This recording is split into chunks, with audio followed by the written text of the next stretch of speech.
Jumpa lagi dengan Kelham, belajar fisika mudah dan bisa dirasakan. Pada kesempatan kali ini kita akan membahas tentang impuls dan momentum. Oke, apa aja yang akan kita bahas? Coba kita lihat sini. Ya, yang pertama akan dibahas adalah impuls dan momentum. Yang kedua adalah kekekalan momentum. Sementara yang ketiga adalah tumbukan. Udah siap belajar? Ambil bukunya ya. Oke, kita mulai ya dari yang pertama. Yang pertama kita akan membahas tentang impuls dan momentum. Dimulai dari pengertian apa itu impuls. Impuls adalah gaya yang bekerja pada benda selama selang waktu tertentu. Maksudnya apa? Coba kita lihat contoh berikut ini. Contoh 1. Suatu benda dikenai gaya 50 Newton dalam waktu 4 detik. Besar impuls yang diterima oleh benda adalah berapa? Gitu kan ya. Nah, untuk mencari impuls itu simbol huruf I, yaitu berapa besar gaya yang bekerja pada benda dikali lama waktu bendanya dikenai gaya. Di sini bilang gayanya 50 Newton, berarti di sini adalah 50 Newton. Waktunya adalah 4 detik, berarti kali 4 second. Bisa jawab dong? Iya, 200 Newton second. Inilah besar impuls yang diterima sama si benda. Jadi nilainya adalah 200 Newton, 200 satuannya Newton second. Gimana? Gampang kan? Oke, silakan diulang ya. Silakan. Gampang kan tadi? Oke, supaya lebih mantap, kita coba ke soal berikutnya ya.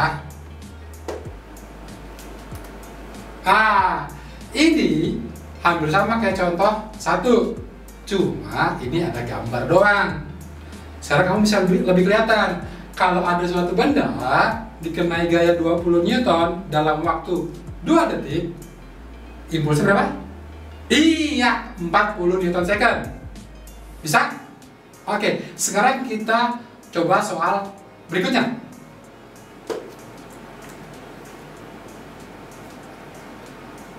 Oke, di soal ini pakai grafik, tapi sebenarnya sama aja, nggak beda.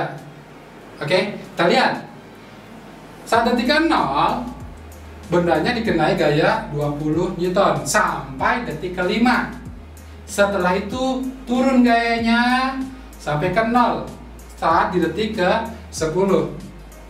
Ya, maka impulsnya adalah area di bawah grafik tersebut. Untuk mencarinya, kita bikin nih impuls 1, yaitu F dikali delta T, berarti 20 dikali 5, berarti sama dengan 100 Newton second. Impuls kedua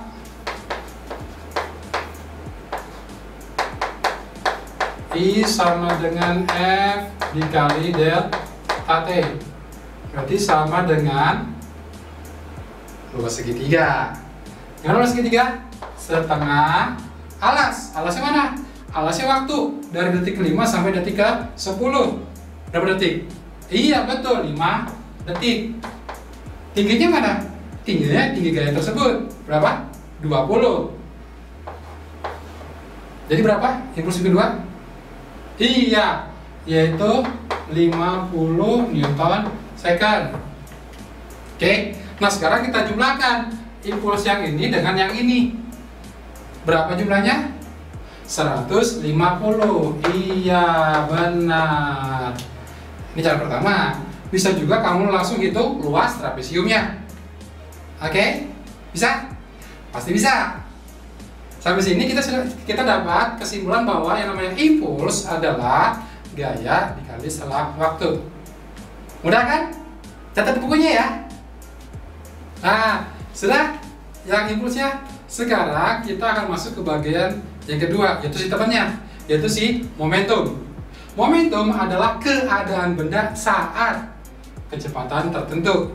Maksudnya gimana? Kamu kan pernah sering dengar kan istilah momentum. Ini saatnya nih, momentumnya nih, gitu kan? Momentumnya kita bangkit. Berarti kan ada hubungan saat ya. Saat ini kita harus bangkit, gitu. Maka begitu juga di fisika. Momentum adalah keadaan benda saat kecepatan tertentu. Which is itu adalah istilah dari suatu benda. Oke, biar mantap, kita coba contohnya.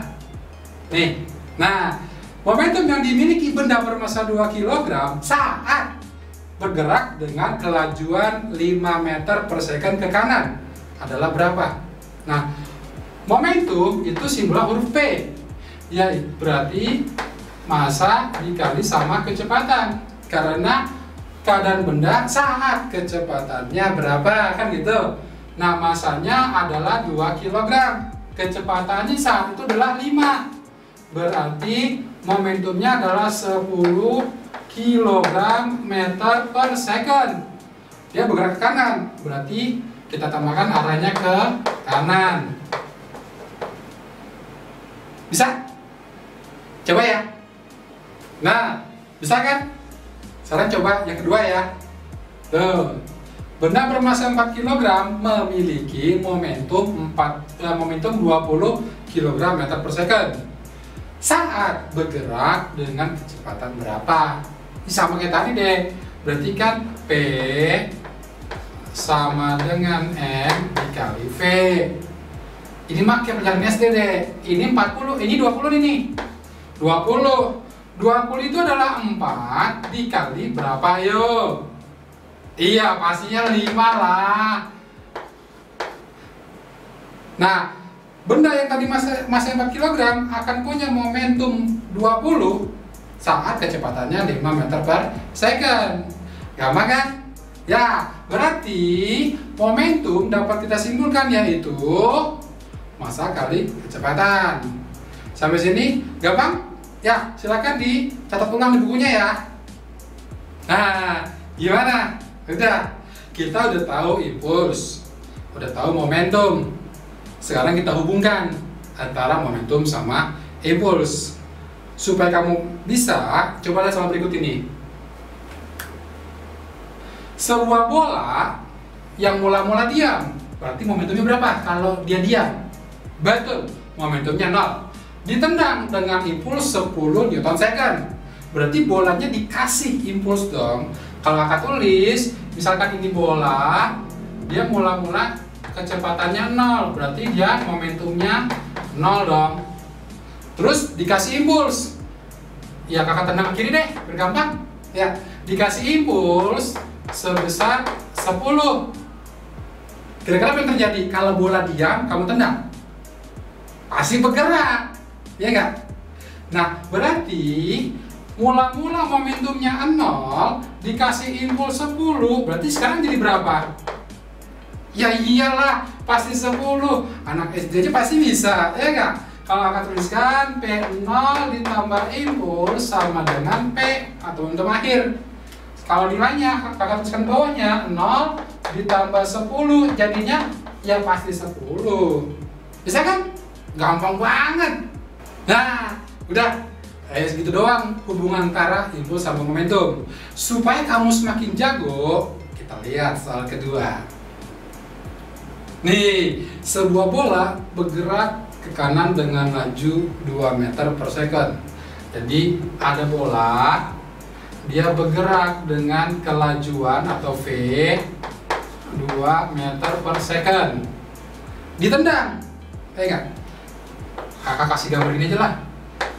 Dengan gaya 50 Newton.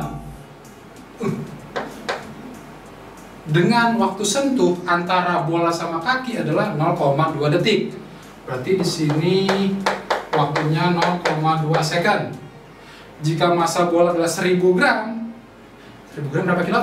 Iya, massanya adalah 1 kilogram.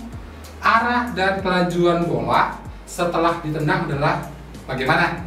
Ya elah, gampang banget. Bola dari kanan datang ke kiri, kamu tendang ke kiri. Berarti dia kemana?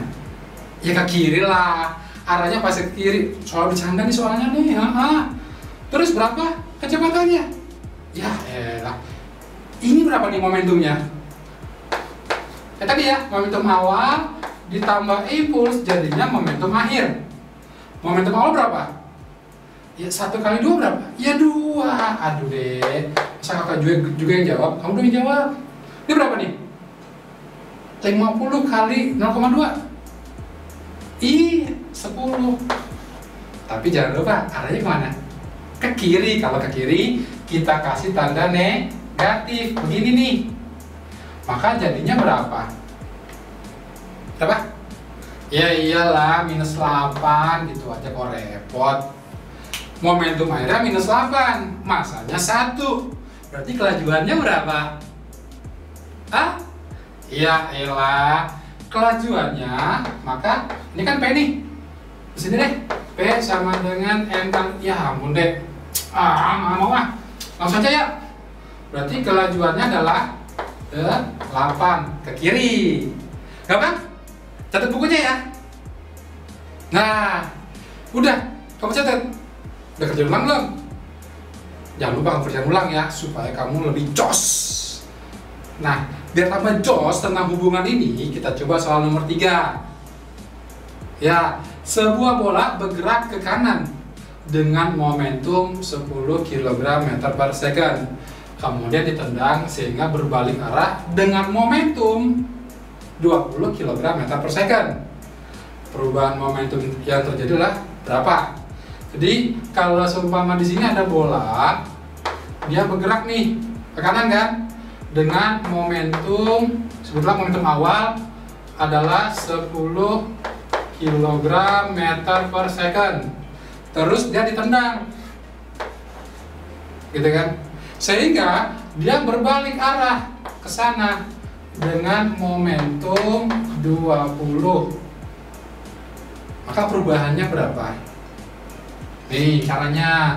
Ini kan momentum awal. Ih, salah tulis lagi. Ini kan momentum awal ditambah impuls, jadinya momentum akhir. Berarti secara langsung ini perubahan momentum dong, Dek. Ya kan?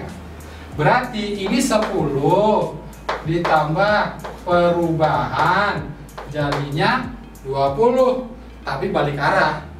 Berarti tandanya minus atau plus? Iya, pastinya minus dong. Minus 20. 10 tambah berapa jadi minus 20? Pasti minus 30. Macam bahasa soal ini mah. Ya, selesai kan? Nah, gampang kan? Kalau gitu, kesimpulan hubungan antara impuls dan momentum adalah ini. Nah, ini bisa terus juga nih. I sama dengan P dikurang P0 yang sama dengan delta P.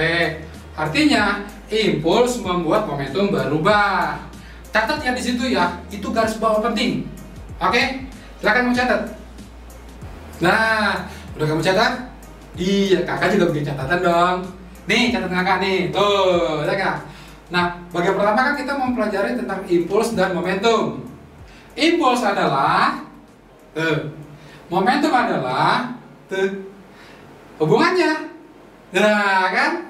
Gampang kan? Oke.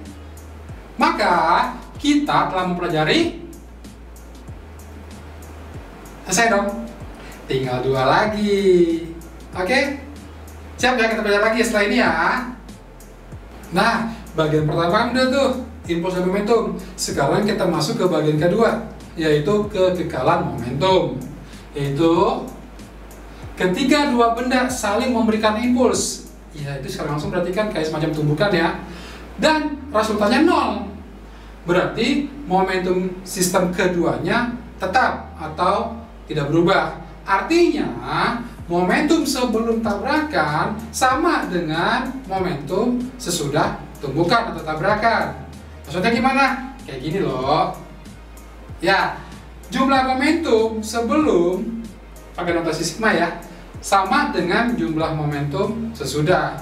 Maksudnya gimana? Maksudnya kayak gini. Momentum benda pertama lu tambahkan dengan momentum benda kedua pasti sama dengan momentum benda pertama sesudah tumbukan dan momentum benda kedua sesudah tumbukan.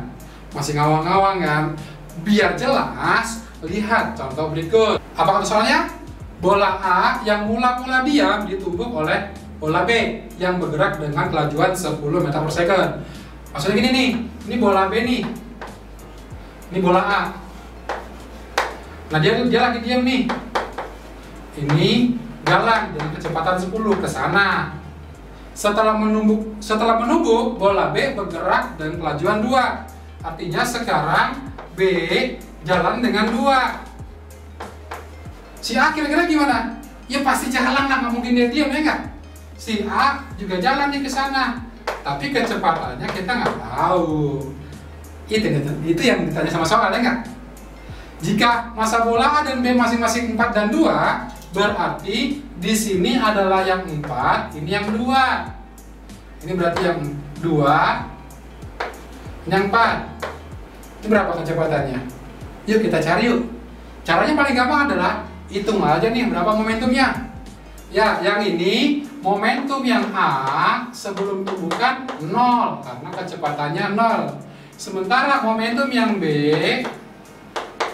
2 kali 10 20. Ini sebelum tumbukan. Sesudah tumbukan, namanya V aksen ya. Berarti momentum B setelah tumbukan atau PB aksen adalah 4. Berarti P aksennya berapa? Kita cari tahu dulu nih untuk dapetin V-nya. Maka momentum A tambah momentum B sebelum tumbukan sama dengan momentum A sesudah tumbukan tambah momentum B sesudah tumbukan. Ini 0. Ini 20. Ini nggak tahu. Sebut saja kotak. Tambah 4, ya nggak? 4 tambah berapa jadi 20? Ayo. Ya 16 lah kak. Kakak bercanda deh. 16 nih. Maka 4 kali berapa supaya jadi 16? Ya pasti 4 lah. Gile. Itu doang ya. Bisa kan? Diulang videonya ya. Supaya kamu dapat alurnya. Oke? Silakan. Nah, contoh kedua, dua bola A dan B bergerak saling mendekat dengan kecepatan masing-masing 10 dan 5. Nah, kalau cuma bilang begitu, kamu bisa gambarnya terserah ya. Artinya kalau di sini mau yang A, di sini B, itu boleh. Atau dibalik pun boleh. Ini tadi kecepatannya dia bilang 10, ini kecepatannya 5. Oke. Massa bola A dan B masing-masing 2 sama 5. Berarti di sini yang 2, di sini yang 5. Lalu setelah bertumbukan, bola A berbalik arah dengan kecepatan 5. Berarti kalau A tadi ke kanan, berarti dia sekarang ke kiri dong. Maka setelah tumbukan dia ke sini nih, si A nih. Dengan kecepatan 5. Maka kecepatan B setelah tumbukan kemana? Ini B nih. Nggak tahu ya. Saudara kalau belum tahu arahnya apakah berbalik atau terus, biarin aja gini. Nanti dari perhitungan yang akan menunjukkan dia kemana. Maka momentum A sebelum ditambah B sebelum sama dengan momentum A sesudah ditambah dengan momentum B sesudah.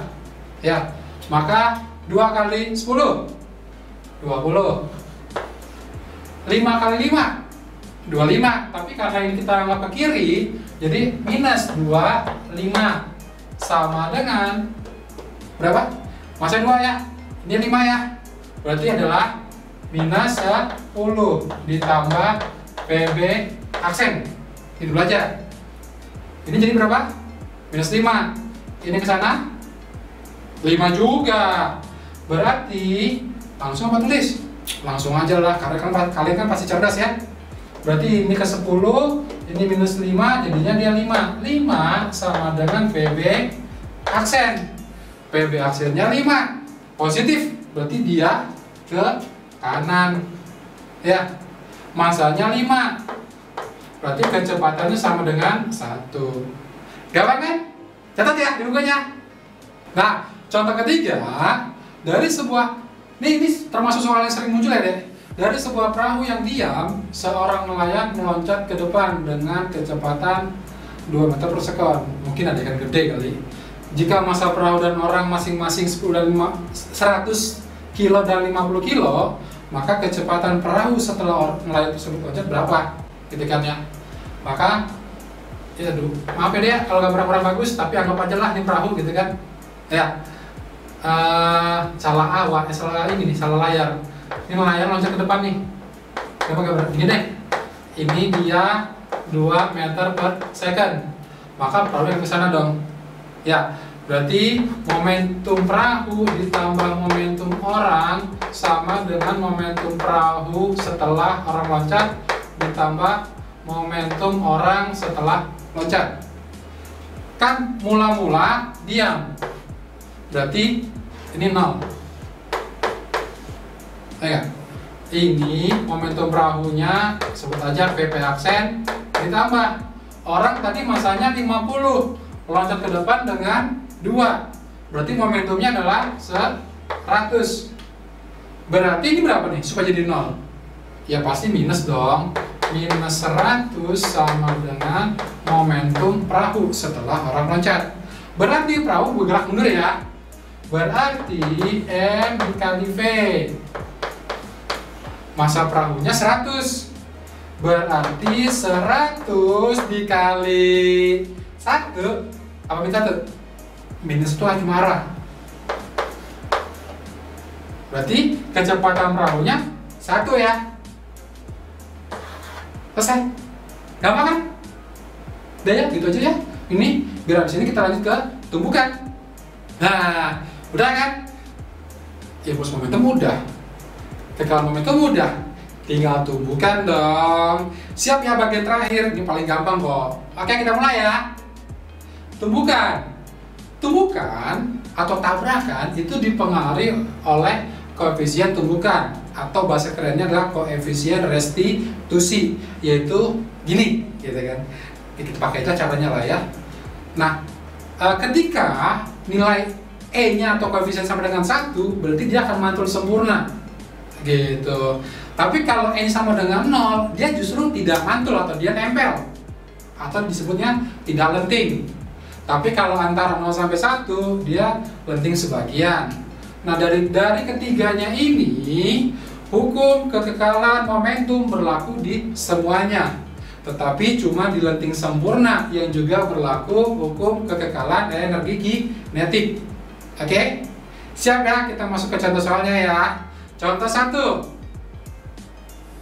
Benda bermassa 2 kg dengan laju 10 meter per second mengejar dan menabrak benda bermassa 4 kg yang bergerak dengan laju 4 meter per second. Artinya benda yang 2 kg ngejar yang 4 kg. Kalau kakak gambar, ini sebutlah benda A atau benda 1. Dia kelajuannya 10. Jangan sini dulu sini. Ini 2 kg, ini yang 4 kg ke sana dengan lajunya adalah 4. Langsung lah ya, gampang. Berarti ini momentumnya sama dengan 20, ini momentumnya sama dengan 16. Ini momentum benda 1, benda 2. Setelah tumbukan, keduanya melekat dan bergerak bersama-sama. Berarti dia nempel. Ini yang 2, ini yang 4. Begini dia kira-kira gambarnya. Berarti kan kecepatannya sama dong. Sebutlah V aksen. Berapa sih kecepatannya kan gitu ya? Maka P1 ditambah P2 sama dengan P1 aksen tambah P2 aksen. Udah dapat tadi kan? 20 ditambah 16 sama dengan, masa kan 2 nih, 2 kali V aksen ditambah 4 kali V aksen. Ini sama dengan 36, ini sama dengan 6 V aksen. 6 kali berapa jadi 36, ayo? Iya, berarti V aksennya adalah 6 meter per second. Maka keduanya akan jalan bareng-bareng. Ada yang jomblo nggak? Di mereka jadian. Kecepatannya 6 meter per second. Gampang kan? Ini adalah jenis tumbukan tidak lenting atau E-nya 0. Oke? Saya kan? Tetap ulang ya. Ya, contoh kedua, bola A dan B saling mendekat dengan kelajuan masing-masing 2 dan 3. massa bola A dan B adalah 3 dan 2 kg. Jika terjadi tumbukan ranting sempurna, berarti di sini kakak tandain nilai E-nya sama dengan 1 sebagai pengingat ya. Laju bola A sesaat setelah tumbukan adalah berapa? Oke, biar gampang kita bikin aja dulu ilustrasi singkat. Dia ke sini, ini A, ini B. Berarti ini momentum A ditambah momentum B sama dengan A aksen ditambah B aksen. Yang A 2, kelajuannya masanya 3. Berarti berapa? Ya 6. Terus berlawanan arah ya. Kurangin. Ini kelajuannya tadi 3. Masanya 2. Berarti 6 juga. Maka sama dengan masanya yang ada 3 dikali V A aksen ditambah 2 V B aksen. Ini kan 0 nih. Berarti 0 sama dengan 3 V A aksen, kok A sih deh? V A aksen ditambah 2 V B aksen. Nah, karena ranting sempurna, kita gunakan koefisien restitusi, yaitu E sama dengan V minus VB aksen ditambah VA aksen per VB dikurang VA. Kan E nya sama dengan 1 nih, sama dengan minus VB aksen ditambah VA aksen per 2, 3. Tapi yang B kan ke kiri, berarti dia minus 3 dikurang sama 2. Minus ini ya, karena arahnya si B yang dia ke kiri. Berarti minus 3 dikurang 2, minus 5. Kali 1 berarti minus 5. Sama dengan minus VB aksen ditambah VA aksen. Nah, disoalkan dia mintanya yang A nih. Ya udah, berarti si B aja kita substitusi. Sehingga kita dapat VB aksen sama dengan 5 ditambah VA aksen. Berarti ini kakak ganti nih. Berarti dia 0 sama dengan 3 VA aksen ditambah 2 dikali 5 ditambah VA aksen. Berarti ini tetap, ini 10. Buang ke sana ya. Jadi minus 10. Ini tambah, ini dong. Berapa ini? 2 dikali VA aksen, 2 VA aksen. Tambahin sama 3 VA aksen, 5 VA aksen. Berarti VA aksennya ya 5 dikali berapa supaya jadi minus 10? VA aksennya ya minus 2 dong. Sampai sini paham? Bisa? Jangan ulang ya. Nah, sekarang kita masuk ke contoh ketiga. Sebuah bola, itu tulisannya sebuah ya, bukan kebuah ya. Sebuah bola dijatuhkan dari ketinggian 200 cm dan memantul kembali dengan koefisien restitusi 0,5. Tinggi pantulan ketiga adalah berapa? Jadi, misalkan ini bola, dia jatuh nih, gitu ya. Sekarang permukaannya dari ketinggian H0. Terus bolanya mantul nih. Nah, inilah ketinggian pantulan pertama. Terus dia turun lagi. Ini kita sebut sebagai H1. Habis itu, dia kan turun lagi nih. Udah ada gambarnya. Nah, ke sini nih. Terus turun lagi. Nah, ini adalah tingginya namanya H2 sebagai pantulan kedua. Yang diminta adalah pantulan ketiga. Maka kita gambar 1 kali lagi. Nah, ini di sini nih. Inilah H3. Nah, untuk mencari H3 kita gunakan cara yang ini. Dan nah, ini ini adalah koefisien restitusi, yaitu akar daripada perbandingan ketinggian. Berarti E sama dengan akar H1 per H0. Biar nggak rempong, ini kita buang akarnya dengan cara dikuadratin. Berarti ini E kuadrat, ini hilang nih. Itu sama dengan H2 per H1. dan seterusnya. Nah, biar gampang, kita garisin dulu nih. Kita langsung aja. Kita langsung aja deh, gampang. Ini adalah H2, ini H3. Nah, E-nya kan 0,5. 0,5 itu adalah 1/2. 1/2 kalau kita kuadratin adalah 1/4. Sama dengan H0 tuh ini, yaitu ini 200. Berarti kan ini 200 nih. 4 kali berapa jadi 200? Iya, 50. Dah. Maka ini tulis lagi sini 50. Sekarang ini dihapus nih biar nggak mengganggu. 4 kali berapa jadi 50? Jadi 12,5. Satuannya cm loh ya. Jangan lupa karena ini cm. Maka terakhir di sini 12,5. Ini. Berarti di sini berapa? Ya kalau 4 dikali berapa jadi 12,5? 4 ke 12 kan 3 ya. Berarti sini pasti 3 dong. Ini 3, sekarang 4 dikali berapa jadi 0,5? Berarti kan 0,5 dibagi 4. Berapa kira-kira? Berapa? 125. Ya nggak? Kalau belum paham, ini jadi 0 nih. Nah, coba 125 kali 4 berapa? 100 nggak? Iya, bener kan? Maka ini H3 sama dengan 3,125 cm. Oh, udah selesai. Gampang kan? Coba kajian ulang ya. Silakan. Baik adik-adik, tuntas pembahasan kita untuk materi impuls, momentum, dan tumbukan. Tadi kita sudah membahas tentang impuls dan momentum, kekekalan momentum, dan yang terakhir adalah tumbukan. Di hari video ini kakak akan sertakan 15 soal, mulai dari yang mudah sampai yang hot. Dan kalau kamu menyelesaikannya, maka kamu akan semakin jago. Tapi untuk pembahasannya tidak kakak sertakan di video ini.